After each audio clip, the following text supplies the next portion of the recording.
This series has a tradition. Few, if any, other series follow it. It's a tradition bound to the danger, thrill-seeking, and challenge-craving type of driver this car attracts. While most Formula One drivers tend to dismiss oval racing and not much care for the discipline, these competitors look forward to it each and every season. That's right, we once again rock up to Monza to race its daunting combined oval circuit. Today, we see who has the guts, skill, and luck to win at this beast as we get ready to watch Round 7 of the Lotus 49 World Cup. And you'll see it all live here on the Global SimRacing channel. Hi, I'm Joe Peak, and with me in the booth is Sean Ambrose. Behind the scenes is our director, the Dr. Amjad Yaman, and he's using cameras provided by Dougie Beard. Sean, the regular GP course here at Monza is known to most, but this combined layout throws a few new things at just about any race fan. Tell us about it. Good morning, good day, and good afternoon from just north of Milan, Italy. Milan, Italy. I can't say Italy this morning. Autodromo Nazionale Monza, built in 1922, Joe. This, of course, was one of the very first purpose-built racetracks in all the world. They built Brooklands first over in Surrey, England, and Indianapolis Motor Speedway came before it, but boy, Monza, a classic throughout generations in the motorsports landscape. Now, of course, it's pretty close to the Ferrari headquarters in Maranello, which makes this, of course, the home of the Italian Grand Prix, and the Tifosi are always happy when the cars show up here. You know, the track has gone under a lot of changes over the years, but this high bank oval, which they built back in 1954, is really where we're going to see the excitement on this track today, Joe. This layout, this 3.6 mile 11 turn layout, is going to be a lot of fun today, and the drivers are going to be challenged, especially coming off that oval we were talking about in the pre-race, where you had that jump that really gets cars out of shape. I've talked about it enough. Let's hop on board the GSRC Lotus 49 and take a lap around Monza. All right, we're in the GSRC Lotus 49, so let's do a lap around Monza. Coming up to the first half of the oval, aim for the high side because the banking is actually so steep that it will start to steer the car in for you. In fact, you have to countersteer slightly to keep it from sending you to the apron and getting the car all kinds of wonky. On exit, you'll need a little more steering input since your momentum starts to pull the car towards the outside fence. If you've timed your run right, you can slingshot past the car in front of you down the backstretch. But unless it's a last lap situation, I wouldn't advise trying to go too wide into the second half of the oval. Just like before, you've got to hold wide and countersteer. This and the narrow track make it very treacherous to do anything but single file around the oval. Hope you've got a big pair though, because now comes the jump. Let the car drift a little high, then swing it back low and try your best to keep the car straight over the crest. You can see I wasn't quite perfect, and even that tiny bit of sideways momentum makes for a scary landing. If you're in a pack, sideways landings almost always lead to the big one. Once more, the drafting game is going to be played down the traditional front stretch. Here, it's a lot more viable to go too wide into Curva Grande. You can even attempt to outbrake your opponent. Try to get the power down early, and if you've lined it up right, you can countersteer your way out of the corner with your foot down the whole way out. You can hear I had to lift slightly to keep it together. After that, switch sides and brake hard for Della Rosia. You can take quite a bit of curb on the left and get away with it. Then straighten her out and throw out the anchors for the first Lesmo. A late apex is better than what I've got going on here, though if you compromise your exit a little bit, it's okay because it's not often passes are attempted into the second Lesmo.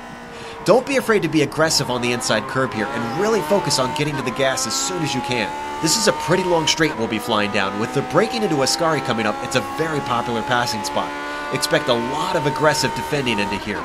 Under the bridge, spot your brake marker, then ideally you want to get the rear rotated on entry. Hug tight to the right through the second apex, and then be careful not to clobber the sausage curb on the third one so that you have an easier time applying the power. Use up all the pavement to your right, and then get on the loud pedal again. Parabolica can offer a chance to pass on the last lap, but you'd be foolish to do it any other time because of the draft on the oval. Just like Ascari, try to get the rear of the car to rotate on entry, and then ease onto the throttle on exit. I tend to try and short shift to help me find traction. Getting the launch out of here is incredibly critical to lap times, so avoid hesitation. Hopefully, you've kept it all together and have now finished a lap around Monza.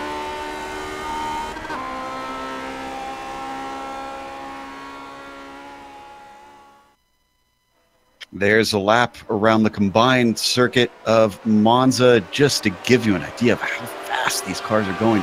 for the majority of the lap. Well, it is a long time before you get some times in, so we got some time to go over our championship positions, starting with the Drivers' Championship. Up at the top is David Gaspers, and now both of our drop weeks have been included.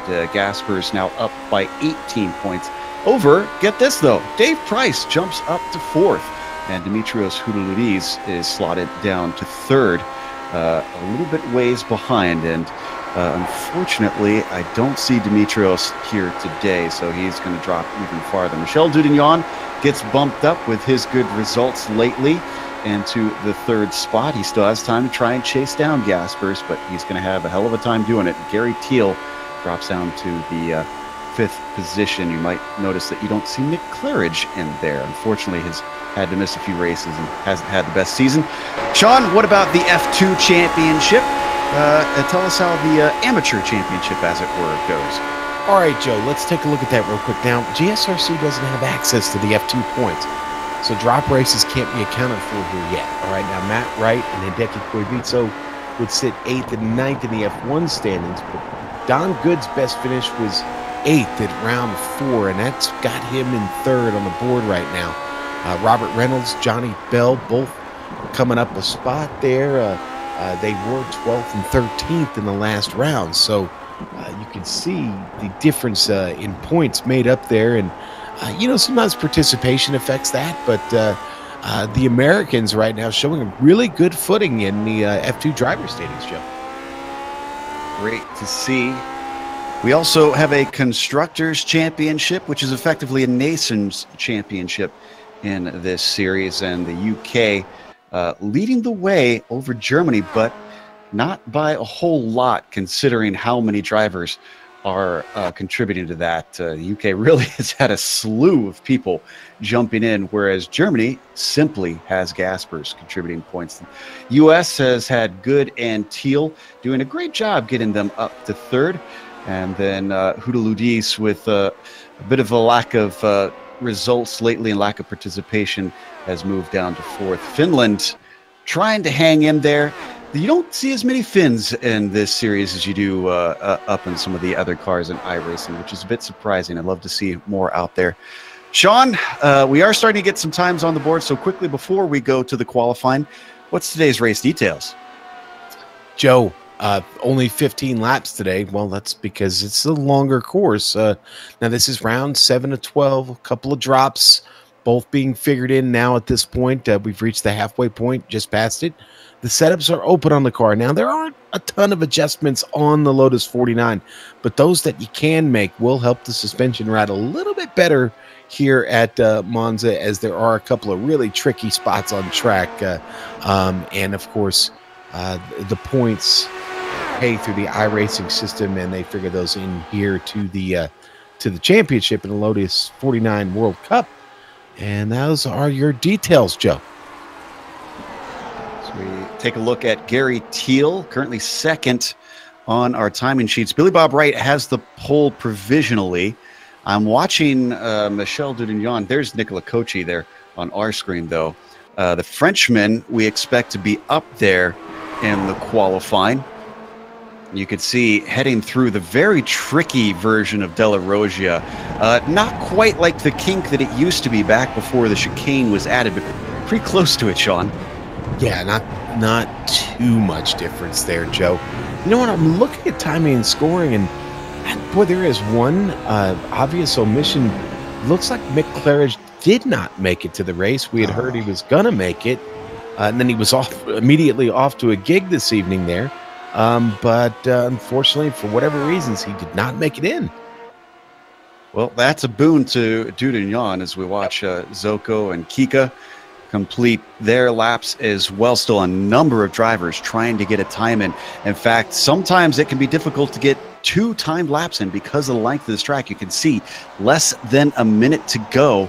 And actually, that's important because Dudignon coming around the final corner right now.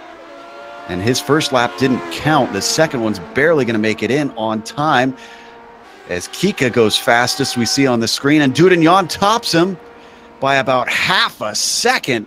a whopping 5/10 to put Dudignon on the pole. There's still just a little bit of time for someone to beat him there. I'm trying to check to see who else can come in. I see Billy Bob Wright coming back around. He's close to completing his lap. I think he'll be the last one to be able to do so. And third is the best he's going to be able to do. Believe, yeah, that's the last of our time. Nobody's going to be able to make it to the line. So let's go through your qualifying order. Michel Dudignon snags the pole right in the dying stages with Marco Kika. What a job by him. That's higher than we're used to seeing. He'll start second. Billy Bob Wright with an excellent run in at third, and Nicola Kochi starts fourth. Gary Teal will be P5 at the drop of the green, and the outside of him will be Ben Zocco. Matt Wright starts seventh with Daniel Gattuso in eighth, and Hideki Koivisto will be P9. And the top 10 is rounded out by Andrew Ang. Sean? My favorite driver starting 11th. Don, tell me something good. Gary Anderson going to start there on row 6 with him. Telmo Amaral will start 13th today. Randy Huff in the 14th slot there, completing row 7. Then row 8, Michael Berg, the Californian, getting up early this morning and racing with the Lotus 49 group. He'll start 15th. Paul Beatty, a newcomer from way down under there, Joe. He'll start 16th. Robert Reynolds will round out the 17-car field today. Cars are gridding up. They still got a little bit of time. Teal and Reynolds just getting the last of their things set up before we go racing, and now they are out there. So with that, round 7 here in the Lotus 49 World Cup, the engines start to rev, the lights come up. Green flag is out from this standing start on an oval and road course combined. Dudignon gets a good one off the line. Kika equal with him. Same thing with Kochi, but they're getting side by side between Billy Bob Wright and Gary Teal, and that is difficult to do here on the oval. Teal has to give it up. Everybody else getting single file. Right on Teal when that happened, and woo, that was close. Now they're settling in quick here, Joe. All the way through the field here.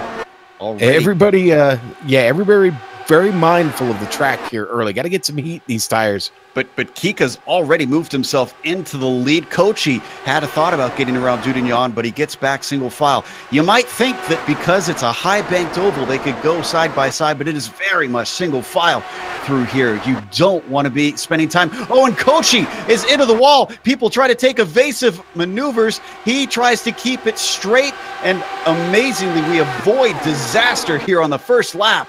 Wow. Everybody manages to avoid disaster. Andrew Ang made it look really close too, Joe. He was right up against the wall. It's another danger spot here into the Curva Grande. We'll get back to the replay of Kochi a little bit later. He's actually amazingly still going. He took a huge wallop into the wall. I thought for sure he'd be done. Oh, and we get a car off. That's Gattuso. Daniele. We'll come back to it, but he had problem in Lesmo there. Yeah, it was side by side with Kochi once again, and fortunately just couldn't handle the car going through there. So a couple drivers falling afoul of the trickiness of this fast circuit, but up at the front, Dudignon has taken it back over Kika, and Kika's actually dropped off by an entire second. That won't last long, Sean. One thing about this circuit, as Kika actually makes another mistake that's notable, is the draft. Yeah, and we're going to watch it right here. Kika should get a good run at Dudignon. And especially once they get to that oval portion once again. It might look like he is a long ways back, but I can tell you from experience, you could be about 2 seconds back and still get him, but he's still losing time. Yeah. Well, this is exactly what the Frenchman wants. Well, Kika was drifting it a bit there through Parabolica, Joe. Certainly, that's one way to get through, but certainly not one way to get through with speed. He's going to have to worry about Billy Bob here. Billy Bob's getting a really, really good run at him. And so is Gary Teal. Teal's got nowhere to go, though. Billy Bob a little bit loose right now. Joe, look who's coming up. Ben Zocco. Boy, Zocco's really smooth through there. Wow.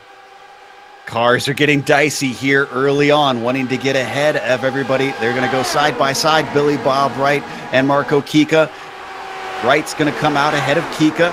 Then it'll be Gary Teal, then Zoko, and Matt Wright behind them. And just to tell you, I'm sure some people might have been like, yeah, right, 2 seconds back. Well, Billy Bob Wright is now only 0.5 behind Michel Dudignon. Remember, that was about 1.7 seconds between them before. But he's closing. He's going to take a look. Dudignon has to go defensive for the lead down into Curva Grande. And Wright takes a look, but decides to back out of it. And that train has caught up to our leader. You're going to see this all day, folks. Yeah, I don't think Dudignon's running away from anything here today.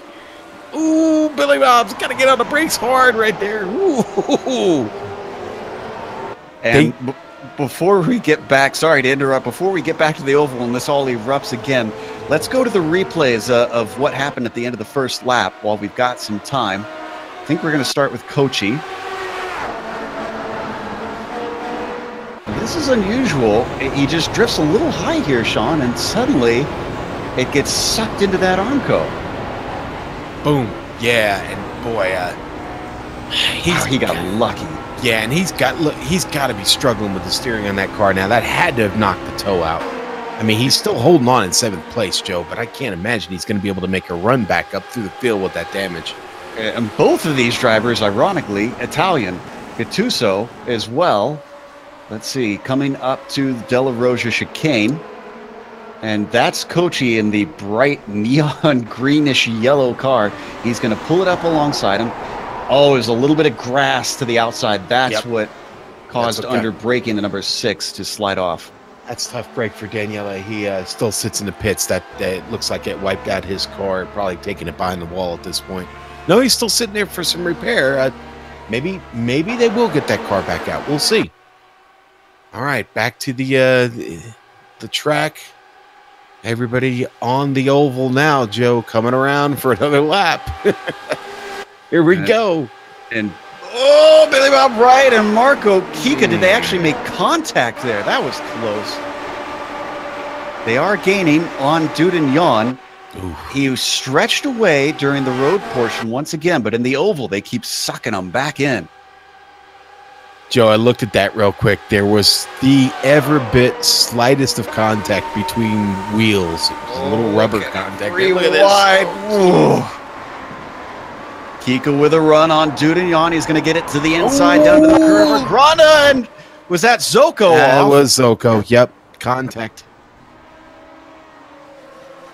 With Billy Bob Wright, we're going to watch the replay. Just horrible timing. Right rear, left front. Come together here, Joe. You're going to see it on screen. These cars going about 150 miles an hour, I want to say, through this corner.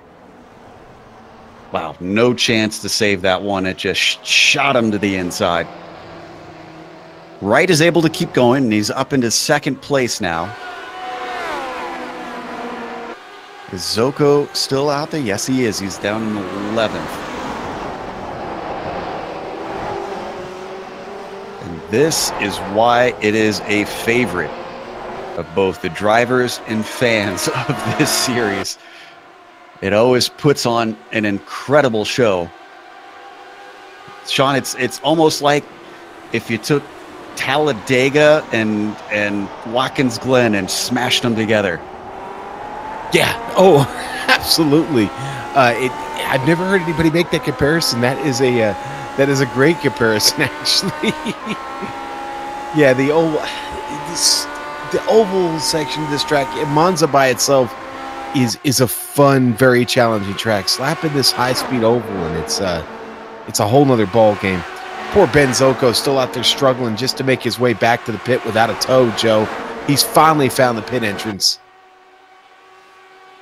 Well, I tell you what, you may have noticed at the top of the screen, but Nicola Kochi doesn't care about any damage that he might have because he set the fastest lap, and he's already competing up at the top as Kika goes to the lead, way down below the line. You can race there, but the car tends to drift up, and Nicola Kochi has to get back in single file.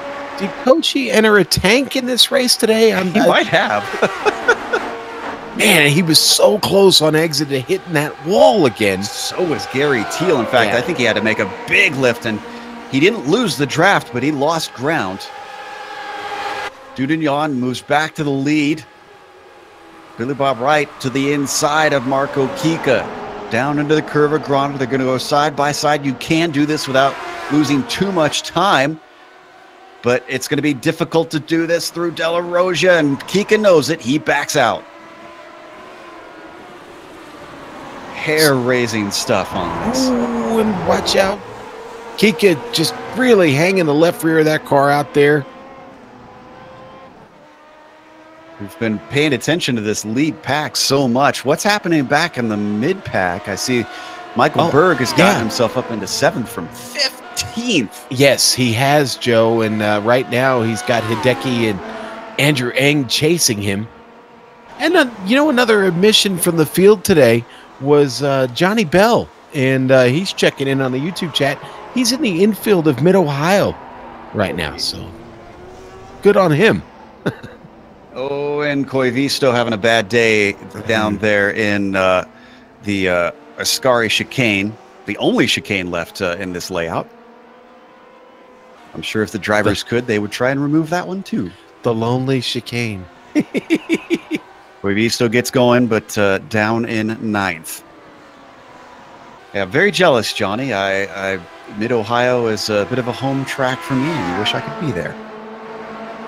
He is enjoying a day with his kid's first ever IndyCar race, so that's pretty cool. Great stuff. Great place to see an IndyCar race. Billy Bob Wright, however, in a Formula One car right now, chasing down our leader, Michel Dudignon, and I think the number 7 is going to be able to overtake the number 1 here on the backstretch of the oval. And Coachy's trying to overtake Kika, but Kika's not having any. No, Coachy makes contact with Gary Teal. Teal is off. No, Teal saved it. I'm sorry. I thought that was certain death for Teal. I thought so too. And you know, I'm used to some exciting racing, but this is the most intense in the opening laps I've ever seen our leaders. Watch from the helicopter here. How does Teal save that car? Was nosediving to the bottom of the track, and somehow he gets it back under him. Wow. And Coachy is just a bull in a china shop right now. He's trying to get his way back up through this field after that first lap mistake, showing really, really great pace here. Red mist has come down on the Italian. Got himself back up into 4th every single time into the Lesmos. I feel like Marco Kika has had that car drifting like it's doing rallycross. Finish flick there. Good point. But it's costing him time. Every single time he's had to use the draft to get back up on Dudignon, and Wright knows it. He's bottled up behind him, and now they've got the bright yellow machine of Coachy back on his gearbox.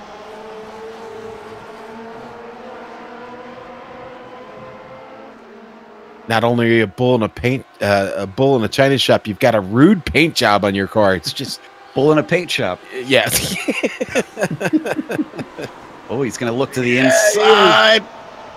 Billy Bob Wright gives him space at the apex of the Parabolica. They can do this without losing out too much if they can get to the power smoothly, and they do, but they got to get it sorted out by the oval. I think Wright's got the momentum to stay ahead.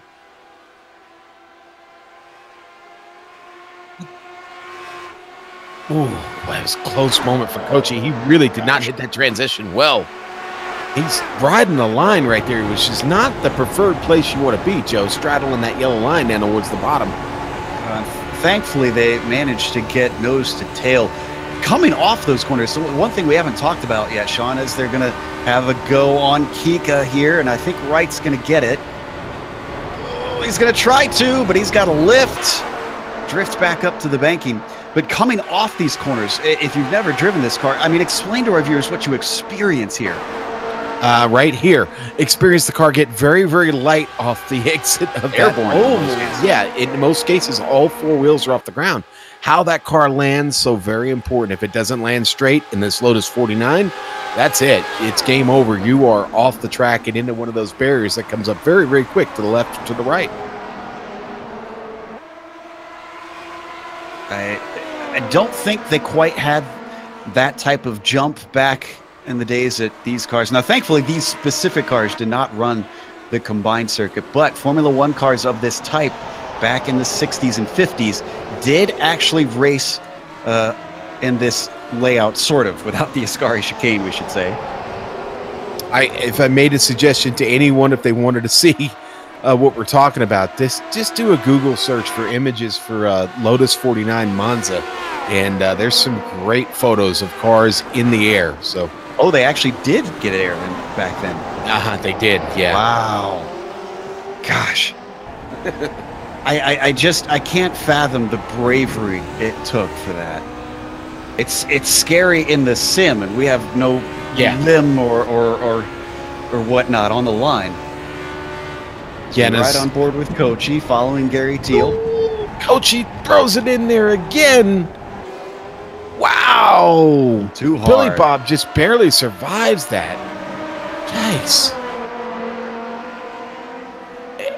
You think this is a statement race for Kochi? It's his home turf, man, and he's out there driving like he's defending his home turf. I mean, yeah, I was just trying to think. In the real world, we've seen Ferrari win at Monza, but when was the last time we saw an Italian on the top step at Monza in the real world? That's got to mean something here. As to the inside goes Billy Bob Wright on Marco Kika once again. We saw this before, side by side, almost making contact. Almost.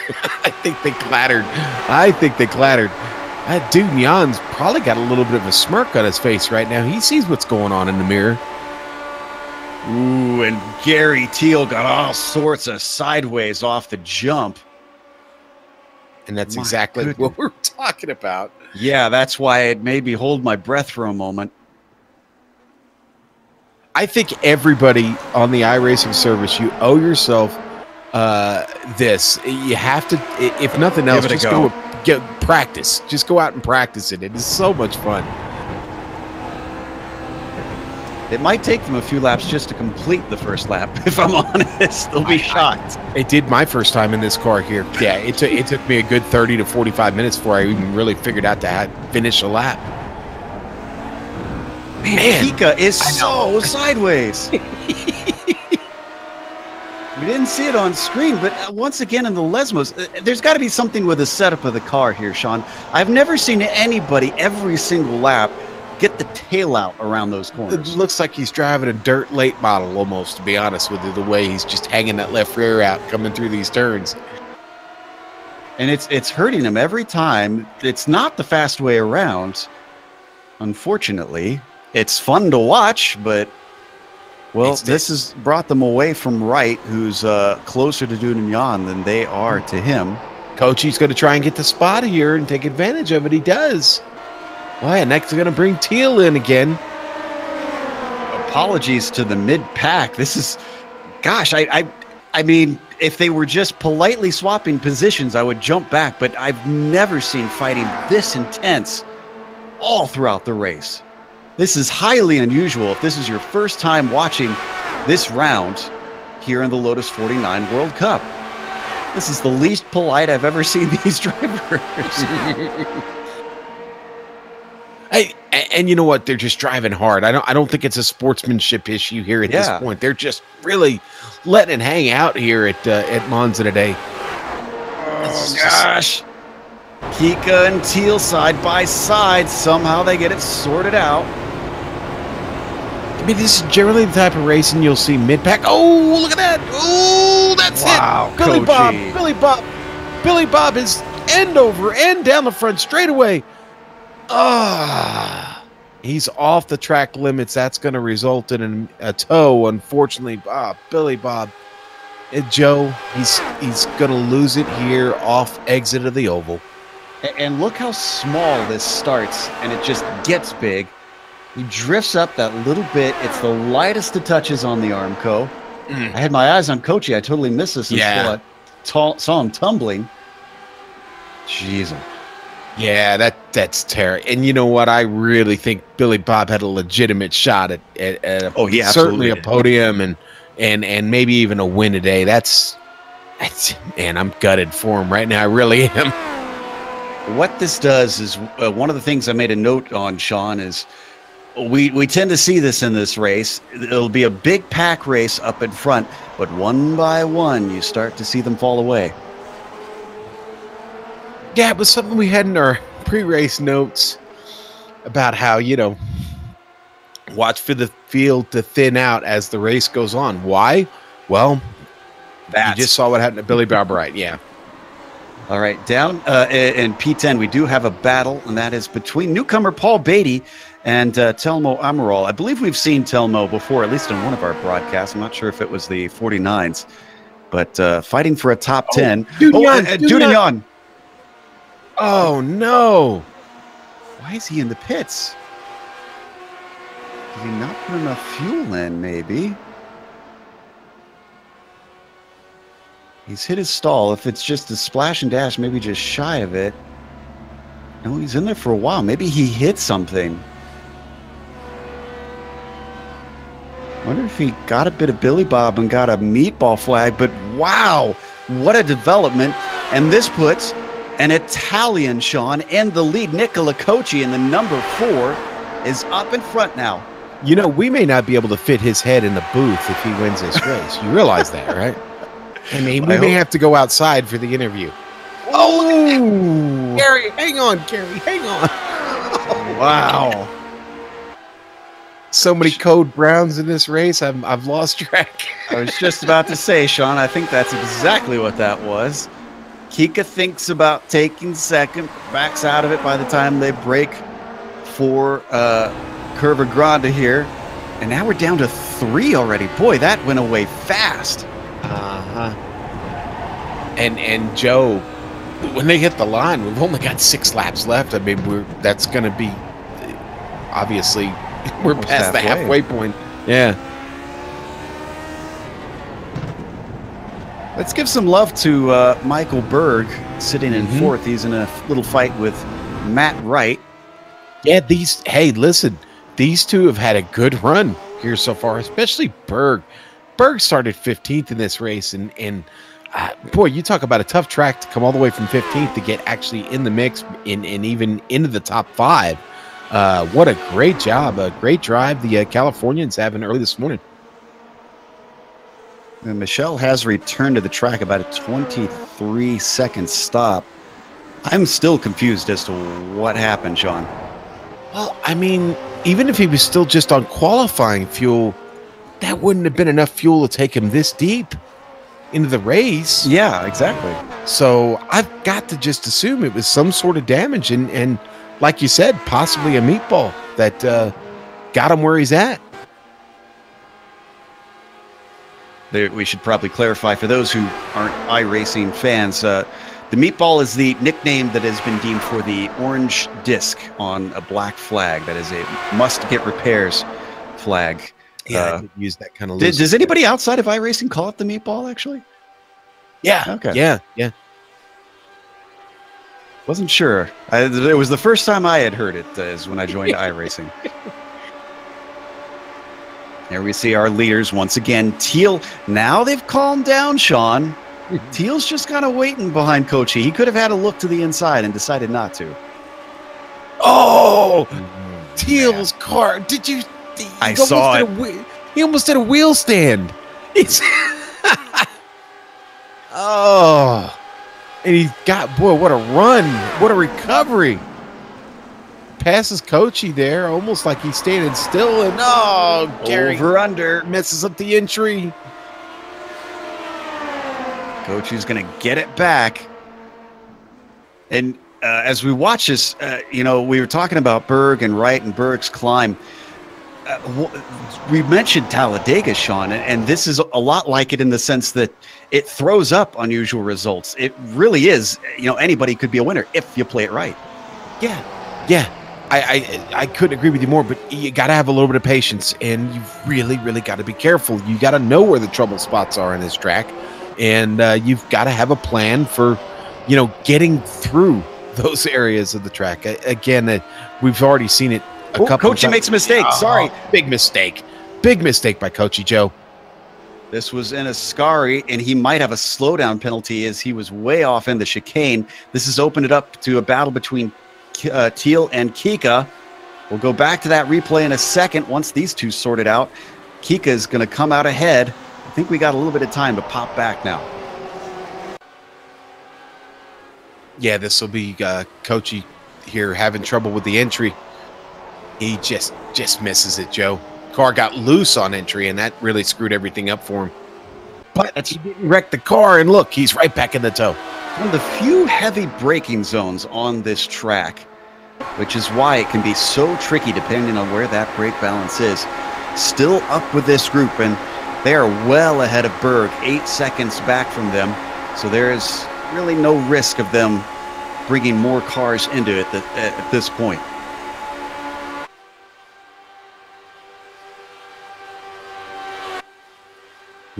Very interesting. It is drastically changed now. It's just these three, Sean. Nobody poked their nose out. A whole bunch of lifting behind our leader, Kika. I love this shot that Dougie gives us coming off the oval, really showing you how the cars get up and off the ground.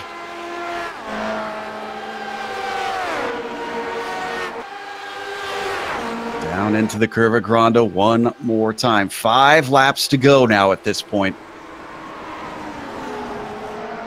Now that these three have calmed down, let's poke our nose back into the pack to 6th. Andrew Ang and Hideki Koivisto battling here. I'm watching that. I have for about a half a lap now, and Koivisto trying to get a run here at Ang, but and boy, he's really closing on him. I'm sorry, Curva Grande. Get my turns mixed up here, but yeah, look at that. Hideki able to really close it up.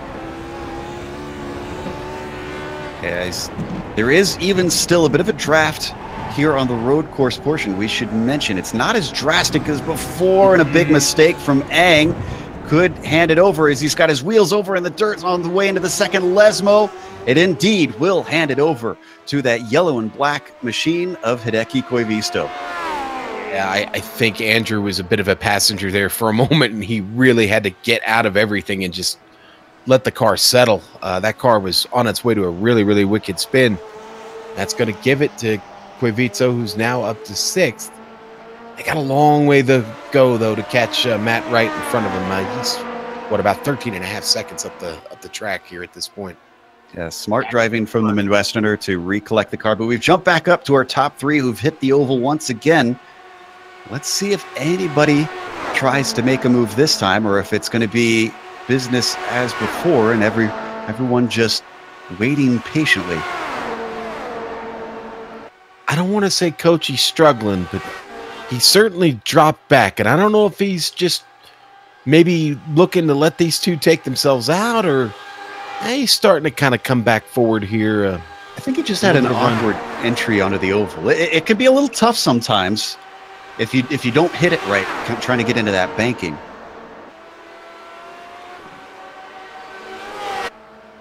Oh, wow. Man, hey, Teal's going to need a change of shorts in this race. I can't believe how many times he's looked out of control coming off the oval, and he's still in this race.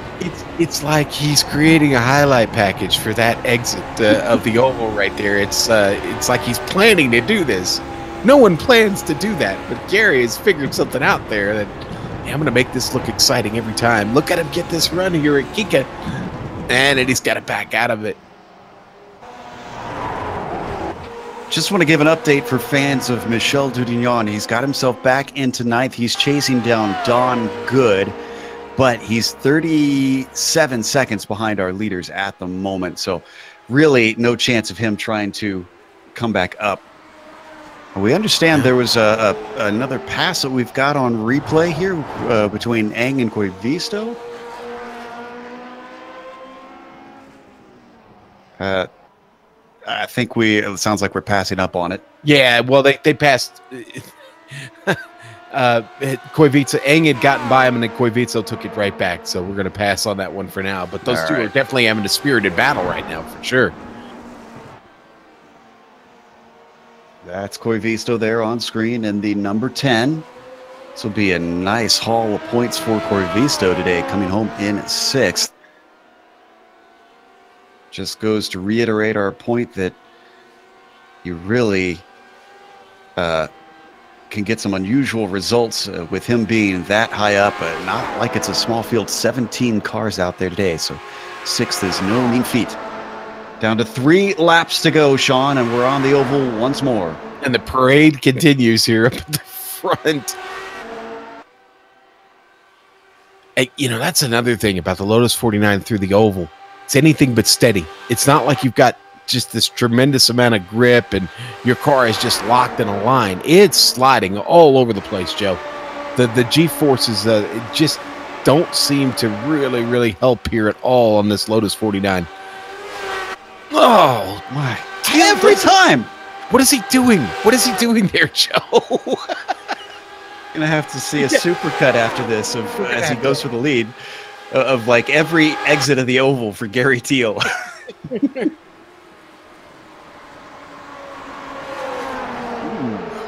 Not the greatest of entries in a Curva Grande either, as he had the inside, but Kika's going to hold on to it. Kochi's not going to make a move on him, stays in 3rd. But yeah, gosh, these cars get up to 212, 213 miles an hour, and that's with no wings for downforce. You think about the speeds that Indy cars do around Indianapolis, and imagine taking away the wings, Sean. Yeah, that's not a good thing. I don't want to imagine that. That'll hurt. That's what makes this car so much fun, is the incredible amount of horsepower. And oh no, Teal makes a mistake. Well, he keeps it together, so not going to mean much since they're coming up to the oval once again, and he'll just pull right back up to the gearbox of the Finn. But I can't remember if I mentioned it or not. Dudignon, we saw set the fastest lap. He's got himself up to 8th, but he's got 12 seconds to get up to the next car. He's going to have a head of steam, but just not enough laps, I think, to get any more spots. 2 laps to go. 2 laps of magic here at Monza.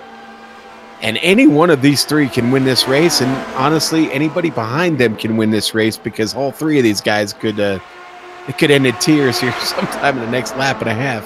I was about to say, any one of these 3 could win it, and any one of these 3 could lose it at any moment around this lap with the speeds these cars run at. And now it is go time for Nicola Kochi. He's not going to just get one. Oh, but he backs out of it. He had the momentum. He could have taken them both, but elected not to. Is that maybe just a little bit of, Bill likes to attribute this to me, but I don't remember saying it, the reconnaissance racing? Yeah, well, he's, boy, that looked like almost a normal exit for Gary Teal there. We were riding on board with him, and it looked anything from normal to me. Oh, 3 wide moment potentially. Kochi is going to try and make the pass this time down to the inside of Gary Teal into the Curva Grande, positioning himself now. That's one. That's one. I have to think, though, even if he was behind both of them, it seems like the slingshot is powerful enough he could get by both. Teal having to avoid the lapped car of Robert Reynolds through the kink of De La Roja. Oh, and Teal a little sideways through the first Lesmo. Yeah, he didn't need that there. Gary does a good job. But all 3 of these guys have done such a great job of recovering from little mistakes. Boy, but I'll tell you what, here comes Kochi now. He's just riding over that right rear. He could doing his traditional slide through one of the Lesmos, and that cost him time. Oh, and he's going to go a little bit wide into a Scari. He keeps it together. Kochi checks up. That causes Teal to have to check up. Here's where it gets interesting, Sean. White flag is going to come out as they come around the Parabolica. Kochi going to take the outside, cut this off a little bit, try and diamond it off, get a good run at Kike. He knows Kike's been drifting through these turns, and there it goes. He gets good launch off the exit of Parabolica. Oh, but he's going to wait. He knows he can get the slipstream. He's actually going to let him through potentially here. Gary Teal looking up and around the outside. He's squeezed down to the bottom. Can Teal hold on to it? Yes, he can.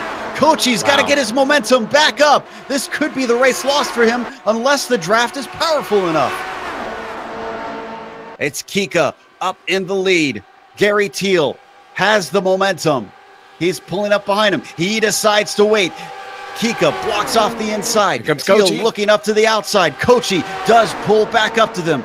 This is going to be one of the defining moments. Gary Teal backing the car up a little bit. He knows the game. He gives himself a little bit of space. Kika all over the place. Costs him a bit of momentum. Here comes Coachy, trying to look to the inside. Here comes Gary Teal. Can't quite go 3 wide. Teal has the momentum. He's going to take the lead away from Kika. Coachy's going to try to go the long way around a Curva Grande. He's going to try and deny him, outbrakes him into the curve. The order as they hit the road course is going to be Teal, Kika, and Coachy, Sean. Will it be that at the end? I don't think Eng so. just got past Koivito back there to take over 6th. Into the Lesmos. Being smooth here is going to be critical. A little bit of a slide from Marco Kika. Teal looking nice up there. Trying to think, have we ever seen Teal win a race here in the 49s on broadcast? Not on broadcast. No, not my memory doesn't recall it at all. Kika starting to look a little bit too far back. Coachy's got to start getting desperate here if he wants to take the win at his home circuit. Oh, Teal goes a little bit hot down into Ascari. Kika tries to get him, but he's got a horrible exit. Coachy has the run on him, up ahead of them. It looks like if he could just get around the last corner, this is going to go to Gary Teal. Coachy having to work around the outside of this last corner. He comes together with Marco Kika. Oh! But up ahead of these two, it is Gary Teal accelerating away to take his win for the first time here on the broadcast here at Monza. Great race, Gary Teal. Matt Wright's going to bring it home in 4th, and Michael Berg picking up 10 spots. He's going to finish 5th in this race. Are you kidding me? What a drive by him. Incredible. Hideki Koivito is going to wind up winning that battle between him and Andrew Eng. The bitten and hisses Lotus 49 is going to come across, and I think at the end of the day, Hideki's going to be decently happy with that. And boy, poor Michel Dudignan, for unknown reasons, winds up 8th. And I think we have a replay of the Kika Coachy incident. Man, that was fun. Gee. Coachy actually just got on the radio and said, "Yeah, I survived." Now watch from above. Let's see. This will be my first time getting a second look at it. It looks to me like Kika maybe just a little bit off the apex, so I wouldn't really blame Coachy, say that he cut him off or anything. Just a racing thing. All right, now we're going to watch this with Berg. I haven't seen this one at all. Out of Ascari they come. That's Berg in the number 8. See a little slow off the corner. Wright's going to get a run on him. Oh, does he send it in deep, or does Berg go in a little hot? He missed the A, went in too hot. Missed his braking zone there. Car bit on him and hooked out to the left. Billy Bob going to get around, and Wright's going to get around there, and that's not a bad debut, a 4th place finish, Joe. Absolutely. All right, let's take a quick break here on the Global Sim Racing channel. We'll come back with the official results as well as driver interviews, and on screen you're going to see all the upcoming races here on the GSRC.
Welcome back to Monza. We just watched round 7 here in the Lotus 49 World Cup.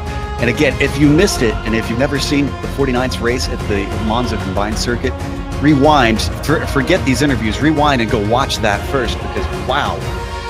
Up at the top, Gary Thiel takes the win. And hometown boy, Nicola Cocci, well, I shouldn't say hometown, but native boy, Nicola Cocci, takes second place. It's got to feel good, even though he couldn't quite get the win. Battle came down to the final corner between himself and Marco Kika, who managed to finish out the podium. And how about this? F2 championship competitor Matt Wright. He's under that mark of 2,500 I rating. He gets 4th place. That's certainly going to help him there. Michael Berg is going to get 5th, coming from 15th on the grid. Quite a climb.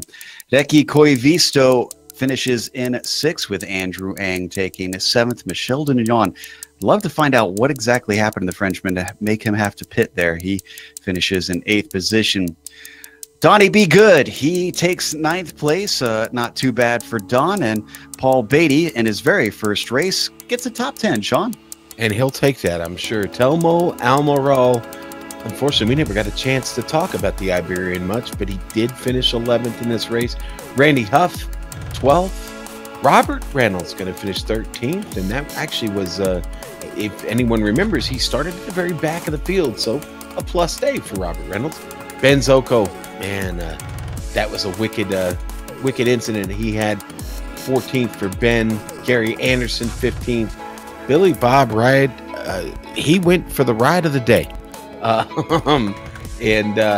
Unfortunately, that ride did not end well, and it was 16th for him. Daniele Gattuso was the first man out, unfortunately, and in his home country here, not going to get the result he expected, but boy, Nicola Cocci sure did, Joe, and he's shown up to talk to us. Indeed he has. The Italian, I'm sure, through the roof, getting a second here at home. Nicola, let's start at the beginning. We saw you clatter into the Armco on the first lap. How did you get away without damage on that? Hi guys. I really don't know. Maybe, the motorsports god saved me, because I was in my hometown, and maybe the cheering and everything did something, but yeah, that was kind of stupid mistake. Cold tires, very big draft. I didn't took enough tolerance, enough room for the car to turn, and that's once I realized it was already too late. So I just tried to get on the Armco flat as possible, and miraculously my car was kind of okay. I didn't felt any strange things on my front tires.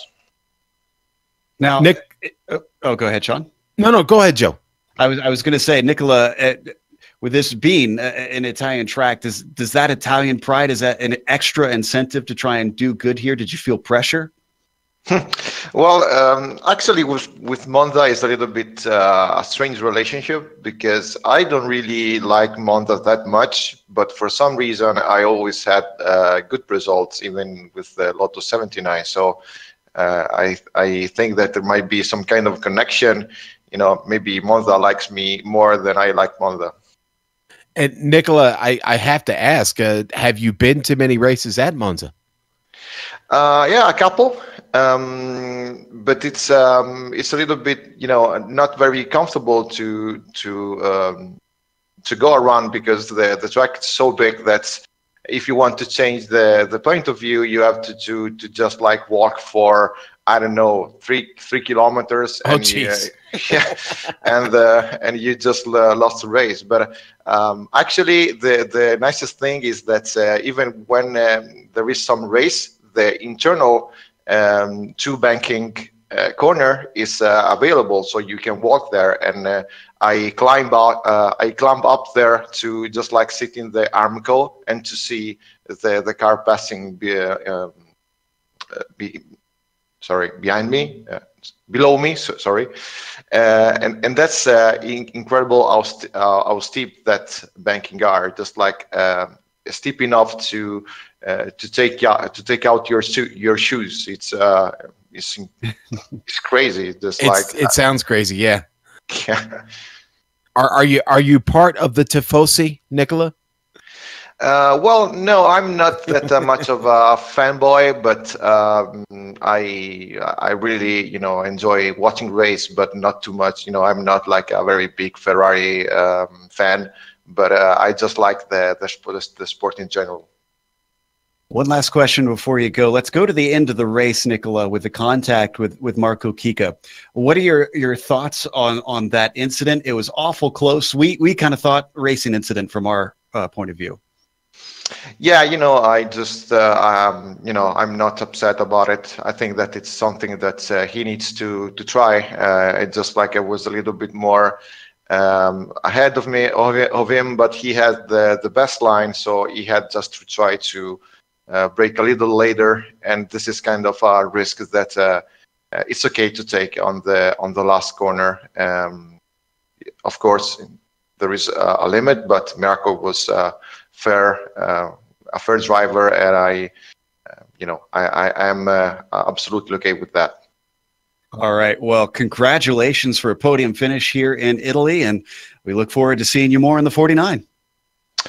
Okay, guys, thank you very much, and see you next race.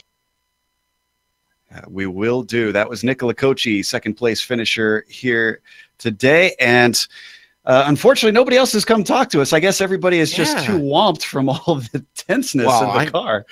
Gary Till needed to go change, so that's probably what's held him up. But I think we seriously need to consider doing that highlight reel of every one of his laps at the oval exit. To be honest with you, they were all tense. To steal a word from Phil Lake, who was watching, tense.